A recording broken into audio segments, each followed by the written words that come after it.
The A-10 Thunderbolt II is an aircraft that needs no introduction. The sound of its gun firing alone sends lesser men fleeing for their lives and greater men cheering in victory. No aircraft in the history of modern aviation is both loved by its pilots, maintenance crews, and ground troops as much as it is feared by the enemy it hunts. The Warthog was designed for one thing and one thing only: to kill tanks. Over the last 30 years, its assigned duties have grown to include forward air control and close air support to ground troops engaged by hostile fire. The A-10 program requirement has roots as far back as 1965, when the United States entered the conflict in Vietnam with the A-1 Skyraider for close air support missions. For its time, the Skyraider was a formidable aircraft, but by the mid-1960s, it left the U.S. Armed Forces wanting. Other aircraft would be put up to the close air support mission, but none had the loiter time and low speed that the A-1 had. This low speed had a drawback, however, in the realm of 266 Skyraiders lost during the war, primarily to ground fire.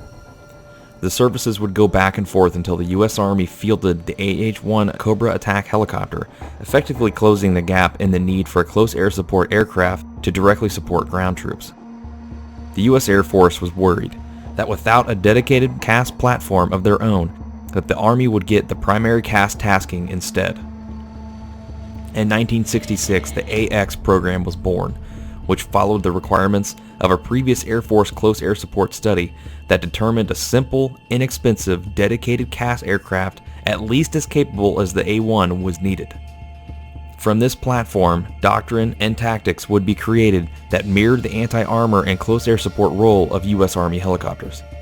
In May 1970, two aircraft designs would compete for the role: the Northrop YA-9 and the Fairchild Republic YA-10A. In 1972, the first prototype YA-10 was flown out of Farmingdale, New York by Republic test pilot Howard Nelson. Shortly after, a fly-off between the YA-10 and YA-9 took place, and on 18 January 1973, the United States Air Force announced the YA-10 selection for production. General Electric was then selected to build and assemble the GAU-8 Avenger cannon that would go on to make the A-10 infamous. After a brief secondary fly-off against Vought A-7 Corsair IIs, the A-10 began its deliveries to active duty, Guard, and Reserve Air Force units in March 1976. The A-10 would go on to become one of the most dominant CAS platforms around, but wouldn't get its chance to prove itself in combat for another 15 years after its introduction. In mid-1980s, the A-10 went through many structural reworks as the wing connections were found to be too weak and cracks were beginning to form from constant flights and overall metal fatigue. After being corrected, the A-10's service life was boosted to 8,000 flying hours and beyond. The Pave Penny Pod, which is on the right side of the cockpit, was introduced to receive laser designator signals, allowing the A-10 to drop precision-guided weapons as early as 1980. Slowly over the next decade, the Warthog would be upgraded with more and more digital flight and fire control systems, making the A-10 even deadlier.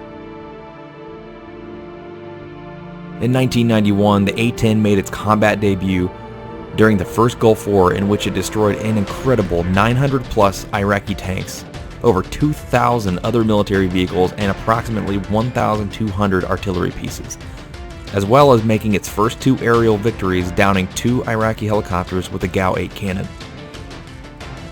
With the mission capability rate of 95% throughout the short conflict, any notion of replacing the A-10 with a close air support version of the F-16 was completely dismissed. The Warthog proved itself as one of the most capable aircraft in the United States' arsenal.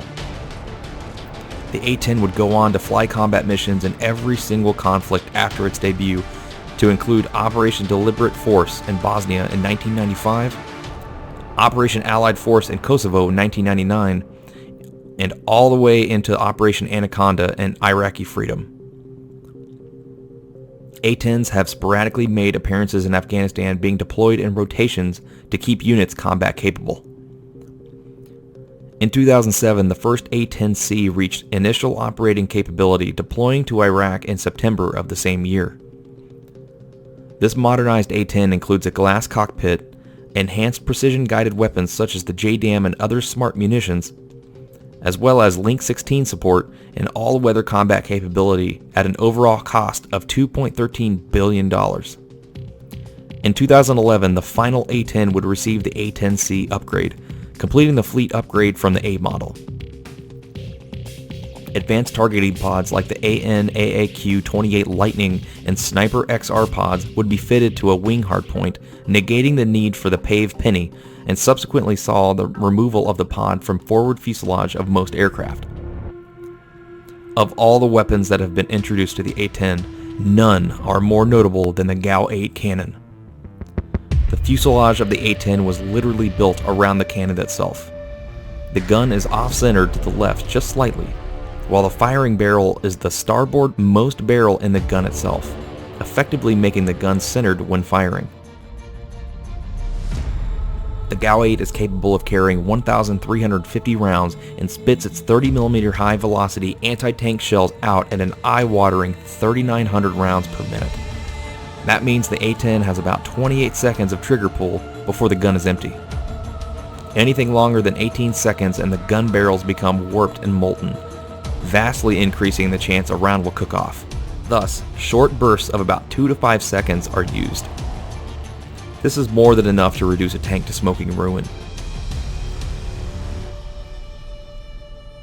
The other most notable weapon on the A-10 is the AGM-65 Maverick, which is the best anti-tank standoff weapon in the A-10's arsenal, keeping the fighter out of harm's way while engaging tanks at a distance.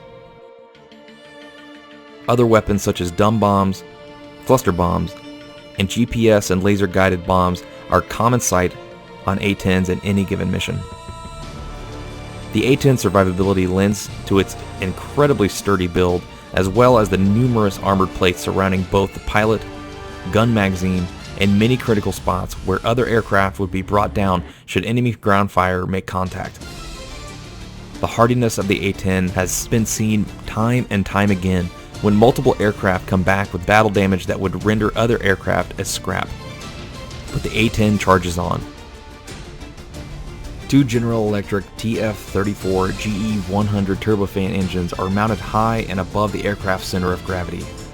This greatly reduces the risk of ingestion of FOD, or foreign object damage, while simultaneously making servicing easier as the engines don't need to be shut off for ground crews to work the aircraft. This greatly improves sortie turnaround time. The United States Congress has tried multiple times to can the A-10 program, citing the savings it would bring to the force, but what these pansy-ass politicians fail to realize is that with the cost of keeping the A-10 operational, we retain the most feared, most capable, most adored aircraft to ever see combat. No matter what fighter jet or aircraft you may claim to love, you know deep down you're as dirty as the Warthog and you can't help but love it. Well, ladies and gentlemen, thank you so very much for joining me today. I would like to take a second and thank my patrons for their gracious support and donations to this channel. Secondly, I'd like to thank you, the viewer, for liking, subscribing, and commenting your thoughts on your favorite mods, and for always giving me your thoughts and constructive feedback on the videos. You guys are this channel. Your kind words and kudos and friendly banter are the drive I need to keep this channel going forward. Thank you all again for watching, and I will see you in the next video.